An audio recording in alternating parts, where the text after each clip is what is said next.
Hey Hey guys, guys, this is Abby. and this is Lee, Welcome to the second episode of our podcast, keeping the spark in relationships. Relationships.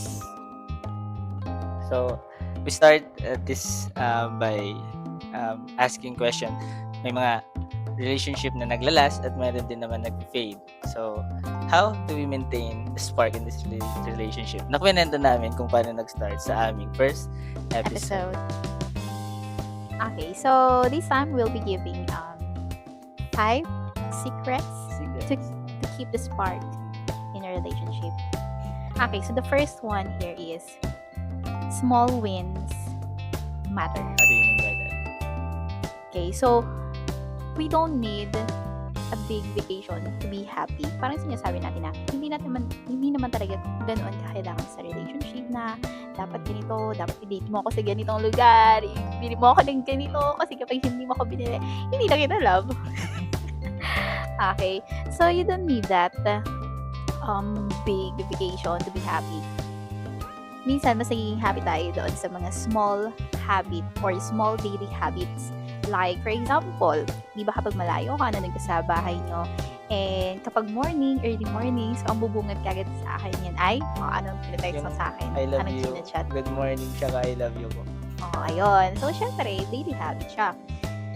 So, dun pa lang, meron ng consistency kapag araw-araw mo siya ginagawa, and then kapag lunchtime or meal, syempre, sinasabihan ng kumain ka na, tinatanong kung kumain na, tapos, minsan nagsisend tayo ng pagkain para ma-update naman tayo kung ano yung ulam, mga ganon. Pero maliit siyang bagay, pero napapakita mo na stay connected ka to your partner. Tapos kapag gabi naman, good night, diba? Syempre, kung ano mafe-feel natin kapag walang paramdam yung partner natin, ma-feel natin na baka busy siya sa ganito, busy ka sa games, sa Mobile Legends. Sinilit. Diba yung ganon? Naging ano pa natin yon, naging cause din ng away yon. Kasi, Pag tinatawagan mo ko, yeah, naglalaro ako. anong ginagawa mo? Naglalaro. Tapos, kapag Hindi mo hindi sinasagot. sinasagot agad. Siyempre, ah, well, wala namang masama na maglaro. Pero kapag kasi umaabot na ng ilang oras kakalaro, so syempre nakaka-apekto yun. And I want also a relationship that is matured na hindi na puro lang mga ganon, parang mag-consume ka ng ilang oras. Well, kung ilang minutes, well, that's fine. Diba? Sinabi ko nga sa'yo nung dati, kahit mga ilang, 1 to 2 game, okay na din yun. Kasi, di ba, din yun, libangan, leisure. Delicious, yeah. Habis na din, pero nagiging ano siya. Parang hindi niya Kapag sobra. so, okay, pero nagtatanong siguro sila ko, bakit ko pinilit dahil ba sinabihan mo ko or for the peace of mind namin dalawa at makaiwas sa away dahil sa mobile game na yun, nag-decide na ako sa sarili ko yan, install yan, ako na kahit may mga, sabi ko nga sa kanya kaya hindi ko yun madelete ay dahil din may mga memories din ako doon, pero para din sa sake na aming relationship na hindi na namin pag-awayan yung ganung bagay is sinabi ko sa kanya, sige, i-delete ko na for this time na pero baka masama yung loob mo. hindi na, tinanggap ko na siya, baka ko naman siya i-uninstall, tinanggap ko na siya ng buong puso. Pero, na-consider mo ba yun na parang parusa siya sa relasyon na to? Kasi kung before naman, nakakapaglaro ka anytime, anywhere na gusto mo. May point na naisip ko, pero sabi ko naman kasi hindi ko siya mababago na parang nagiging ko na siya, hindi na siya okay din na nakakapagbuo ng time kung itutuloy ko pa din. May point hindi naman kasi sinasabi mo yun na lang yung inaatupag ko ba sa morning, before lunchtime, after lunchtime, di ba? May time ako noon na nakita ko, nalaman ko na nakailang 5. Tapos bago pumunta, kasi may time na napupunta siya dito sa bahay. Tapos akala ko pa biyahe na. Tapos ayun pala, wow, may ano pa. Naka 1 rank ka pa bago bumiyahe. Ayan. And aside from that, another small thing, pero appreciated natin is yung pag-say niya ng thank you. Ewan, ako kasi hindi ako ganun pala siya yata. Oo. Even na, Hindi even masyado, ata ngayon. oo. Pero I appreciate naman yung mga bagay na nare-receive from you. And ganoon naman dapat sa relationship, no? We should appreciate kahit maliit man yan or malaki, di ba? Yung mga binibigay mo sa akin ng flowers, ayan, appreciate that Kahit walang also. occasion. Kahit walang occasion, nasaan tayo, Legazpi, tapos yung pagbili mo ng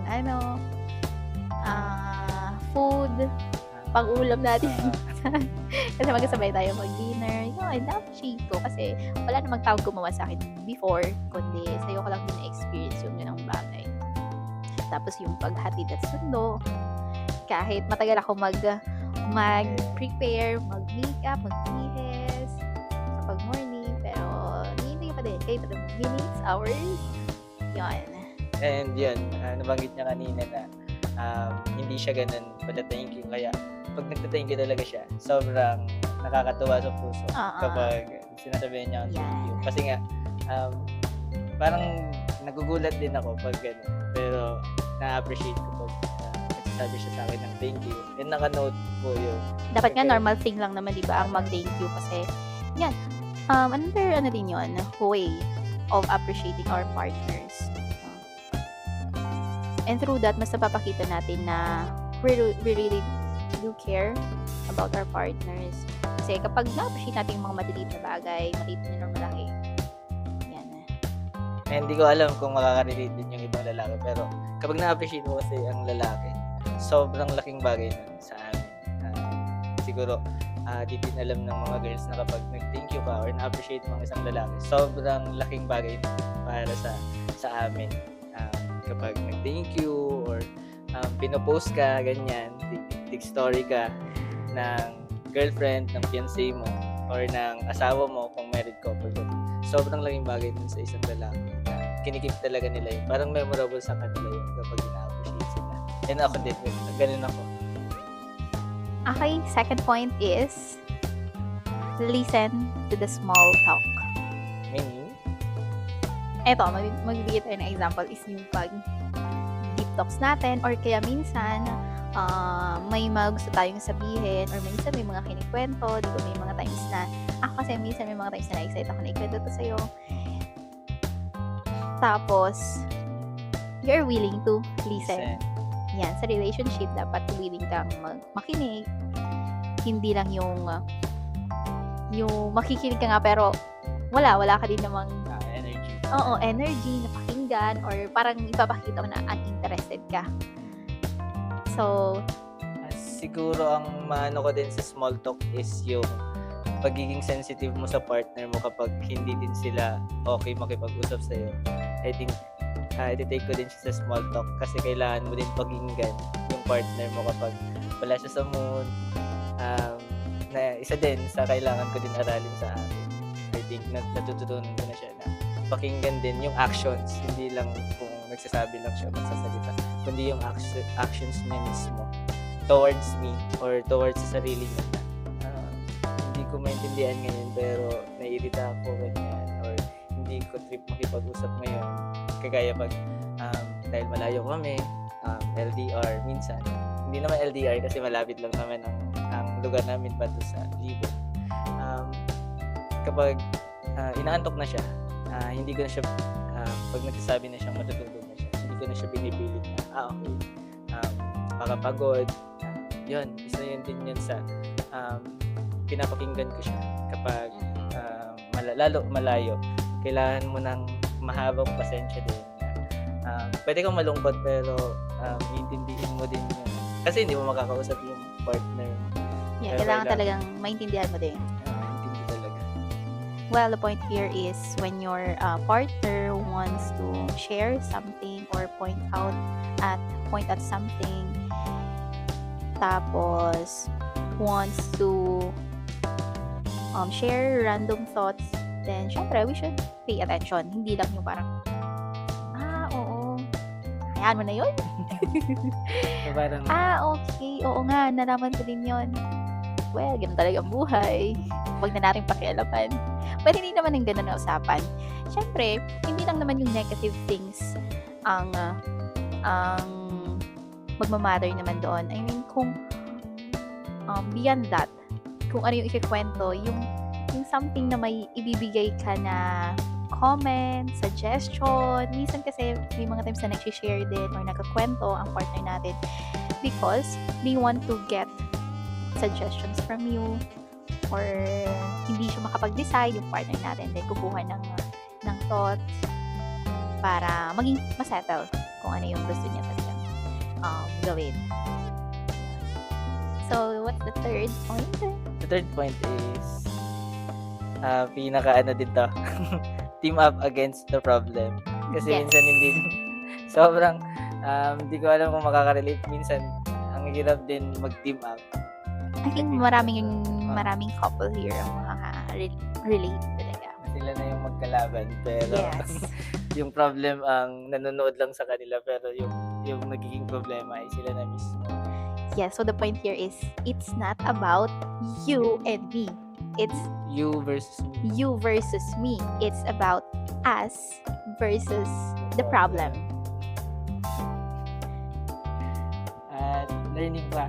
Minsan, kailangan mong pagdaanan yung ganito na dadaan muna kayo sa me versus you bago matutunan yung me and you versus the problem. Minsan kasi sa relationship, ang galing mag-blame ng mag-partners.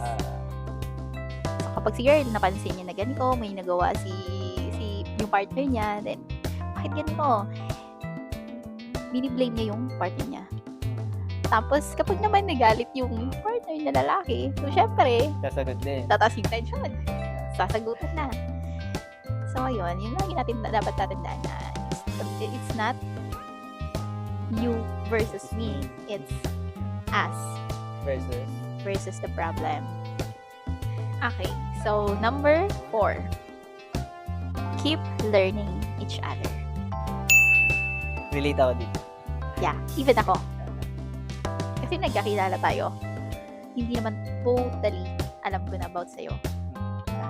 And then yung learning, inaalam ko kung okay lang ba na gawin ko to sa'yo, okay lang ba na ipakita ko yung ganitong attitude. Ano ba yung mga favorites mo? Ano ba yung favorite, Ano ba? color o blue? So, Favorite food? Parang madami kasi. Favorite drink? Nakalimutan ko na. Parang may tinanong ako sa'yo before na, ano yung favorite? Ay, hindi. May binigay ka sa akin na something. Tapos sabi mo, yun yung favorite mo. Binigay mo sa akin. ano yun? Nakalimutan ko Natanda na. ba? Green? Green Milo. Oo ba? Tama? Baka yung promotion pa. Tama ba? Oo, Diba yun nilagay ko nga. dun sa drawer mo? Yun, hindi ko na yun. Hindi ko nakalimutan. Pero matagal na yun. Then, di ko alam kung nabasa niya na, kasi kagaya ng sabi namin sa first episode namin, tigna-note namin yung memories. Di ko alam kung nabasa niya na din yung note ko about sa kanyang mga favorites, sa mga ayaw niya. Kasi may time na parang nabasa niya yung iba doon. Sinusulat ko kung ano yung favorite niya. And every time na may natututunan ako sa kanya, diba? Nilalagay mo sa Nilalagay ko notes. sa notes. Continually yun. Hanggang ngayon, ginagawa ko pa din yun. Nililista ko kung ano yung natututunan, nalalaman ko sa kanya na bago, or may nasabi siya, or kapag yung reaction niya sa isang pagkain is sarapan siya or natuwa siya. Inano ko yun. Ina-note mo. Tapos kung ayaw niya yung pagkain, ina-note ko Ina-note ko din. Oo. Kaya, Ayaw ko may yung mga... listahan na. May yung listahan mga- na ng favorites sa ayaw. Oo. Para hindi ko mabili yung mga ayaw. Tapos yung... Ang favorite niya ngayon ay yung melon na may gatas. Watermelon pala. Hindi melon. Watermelon na may gatas. So, yun yung favorite niya ngayon. Recently. So, ano naman yung point dito? Ang point dito is, people change over time. Diba? Pero hindi naman ibig sabihin na kung ano yung gusto ko dati, Pwede. gusto ko pa din ngayon. Iba kasi yung cravings. Like sa food, gusto ko siya dati. Tapos, syempre, nasasawa na din. Iba naman ngayon. We should not assume na alam natin lahat tungkol sa partner natin. We should not assume that we all know about our partner. Kaya, nandito din papasok na kung may gusto din, sabihin. Hindi din alam ng partner mo yung ang gusto mo, oo, maaaral ka niya, pero may mga bagay na hindi niya kayang hulaan. Kaya kailangan mo din sabihin sa kanya directly, specifically, para malaman niya din na gusto mo yon. Kasi may mga times na gusto mo na pala yon, pero sige ka lang, parang signal, pero hindi naman na aabot ng pagkasense ng partner mo. Yun tuloy, nagkakaaway pa kayo kasi parang sinabi mo sa kanya na gusto mo pala yun, pero hindi ka naman nagsabi sa kanya. Di wala din kaalam-alam yung partner mo. Hindi ka naman niya kayang hulaan at basahin yung isip. Kaya may mga couple na ang gusto nila hindi naman giving gifts, yung ano nila is, or hindi naman love language. giving, love language, giving or receiving gifts, yung iba, quality time. Gusto pala quality time, pero ang binibigay is gift. Minsan gusto pala words of affirmation, pero ang binibigay is quality time. Tapos minsan naman, dahil hindi nag-share yung partner nila ng kung ano yung gusto or love language. Minsan iba, nag-a-assume na lang. Na maling interpretation ng partner na bibigay. Kaya minsan tuloy, hindi nare-receive ng yung tama. Yung gusto nila. Kaya minsan iba nagtatampo or hindi malungkot sila. Feeling sad.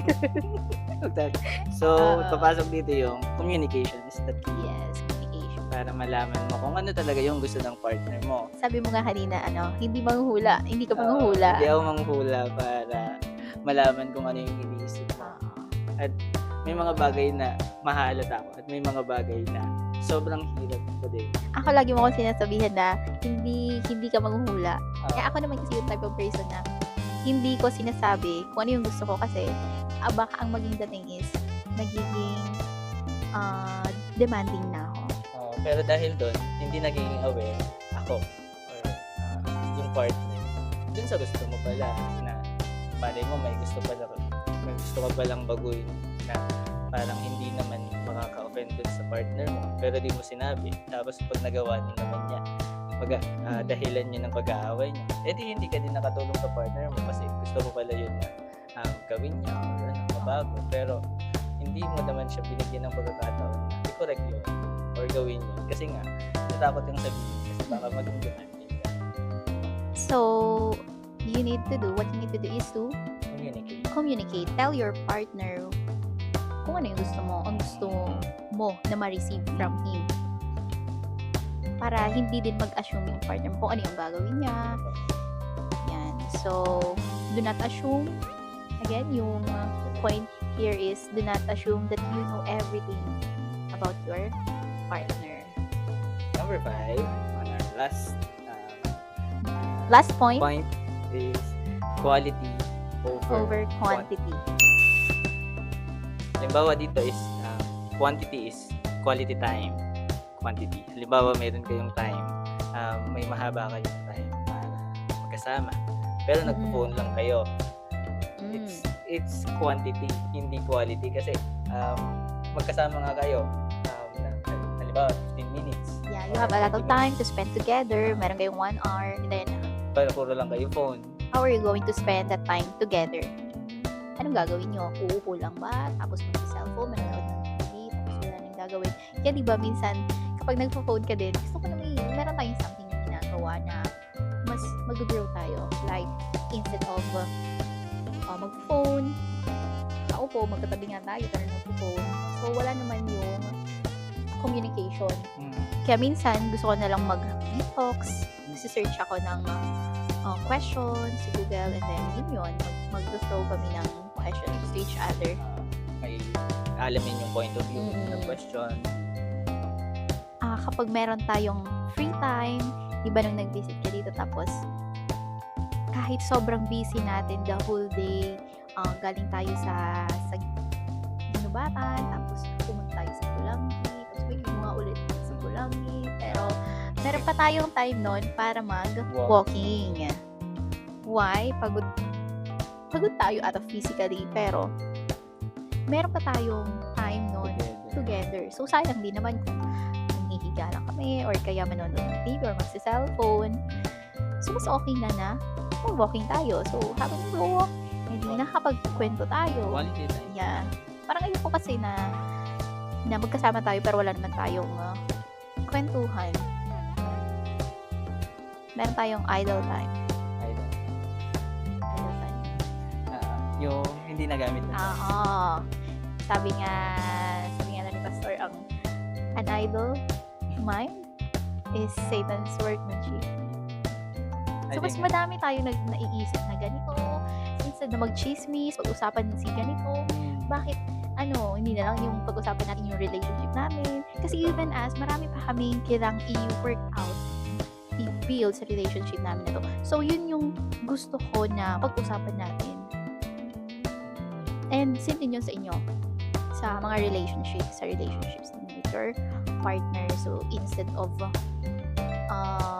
spending time, so wala namang masama kung mag-spend time kayo with your friends, but hindi naman yung full day, tapos the next day, mayroon namang pupuntahan. So, wala na kayong time with your partner. And syempre, sila dapat yung number one na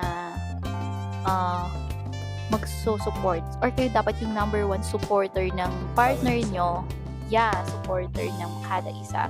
So, how can you support each other if you're not available? If you are with your ganito, barkadas, or kaya baka maging ako nito. Hindi ko naman sinasabi na masama or bawal. And pinabayagan mo din naman kasi ako. Di ba? Oo. May time with friends at nagpapaalam din.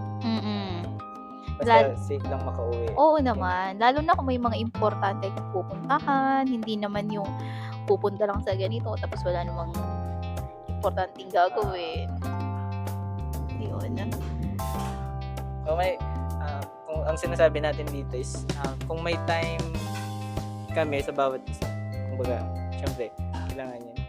Mayroon pa rin kaming nabibigay na time for our friends, family. Yung sa amin is nagiging special na lang kasi syempre, sa amin yan, sa time namin yung together.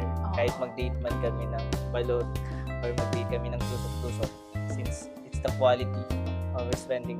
Kahit mabilisan lang na, tara, tayo, kain tayo sa tusok-tusok, barbecue, isaw. Pero siya yung kasama ko. Kahit maikling time lang yun, from gibon to bonbon, sobrang, na yun sa akin, memorable. Yeah. Nung Valentine's, diba? Parang hindi naman ako gano'n nag-expect ng makaka-receive pa ako ng flowers, and then may binigay ka pang may dress, and then may lumabas pa. Parang yung na-feel ko nga nun, sobra na yun eh. Pero, yun yung gustong ibigay sa akin. So, syempre, yun yung way niya to show that na you really love me. So, yun. Hindi naman to yung pabonggahan or luxury na bibigyan mo ako ng ganito, ng bag na mamahalin. Like, yun na yun. Appreciated naman. That's how we maintain the spark in this relationship. Sobrang dami pang matututunan, but it takes a lot of effort. Siyempre, hindi mawawala. A lot of prayer. Yeah. And a lot of guidance din galing sa mga parents, sa mga mentors, sa mga pastors, sa mga colleagues, magsasabi sa amin. Alam namin na kapag married din kami, mas marami pa kami to the other married couple na ilo-look up natin natin. So, how to maintain, syempre, sobrang hirap mag-maintain. Sobrang daling magpakasal, sobrang daling mag-enter into a relationship. Pero yung pag-maintain, yung pag-maintain ng relationship is, syempre, i-challenge kayo. Sobrang daming pagdadaanan. Pero how sa una, sobrang papakitin yung gano'n yung alam ng isa't isa. Bibili kayo ng ganito para, di ba? Tapos pupunta kayo sa ganitong lugar, di ba? Tayo, ang dami natin napuntahan na lugar. Paano kapag dumating yung time na walang ganon? kayo lang. Oo, tayo na lang magkasama. Hindi naman lagi-lagi na may dates, hindi naman lagi-lagi may travel, swimming, overnight, ganyan. So, kapag hindi mo na ba yun na-experience, does that mean hindi mo na love ang partner mo? That is how we share with you ang aming pointers Yeah. nakakita. Actually, marami pa sanang pointer. Like, especially yung hindi pa natin nasabi, respect. Ah, We should respect each other's time. Yan, ito napakahalaga sa akin ito. Lalo na kung busy, di ba? May ako, klase. Tapos, maghapon yan, wala akong masyadong chats, calls. at hindi naman kita niyan. Based on Oo. Pero, meron akong peace. May peace of mind kasi alam ko na naiintindihan mo ko and you will not do something na ikakasira ng relationship natin or ikakasama ng loob ko. Yan. And trust. So, we must really trust our partner. Kasi baka nagpaalam naman sa'yo tapos pinag-iisipan mo na, ay, siguro kasama mo si ano. Di ba yun pa yung nagiging cause ng ng away? Siguro kaya hindi ka rin chat kasi baka may iba kang ka-chat. O kaya siguro ganito ka umuwi, anong oras na kasi kasama mo ata si ano. Diba? Baka busy naman yung partner mo. Baka ganito umuwi kasi nga pagod, galing sa work or kaya may inasikaso. Kasi ako ganun di ba may mga time, tayo nung nag-work tayo sa sa Divine. So may mga times talaga na umuwi ng gabi kasi meron kaming schedule ng hanggang 8:30.